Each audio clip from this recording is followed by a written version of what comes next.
കുഞ്ഞിന്റെ പേരിടൽ ചാർജാണോ നടക്കണം? പേരെന്താണെന്ന് ചെക്കൻ പറയുന്നത് ഹണി റോസ്, ഹണി റോസ്, ഹണി റോസ്. ആ ചെവി പൊത്തി പിടിക്കണം. ഹണി റോസ്, ഹണി റോസ്, ഹണി റോസ്.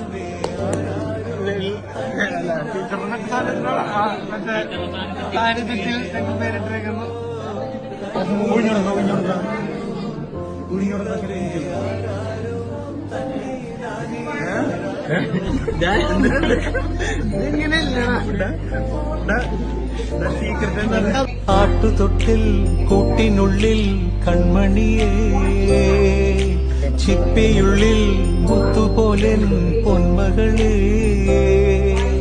എന്നുമെന്നും ഓമലിക്കാം ചക്കരപ്പൻ നെറ്റിയിലോ പൊട്ടുതൊടാ. നീ പകരും പുഞ്ചിരികൾ കണ്ടു നിന്നാ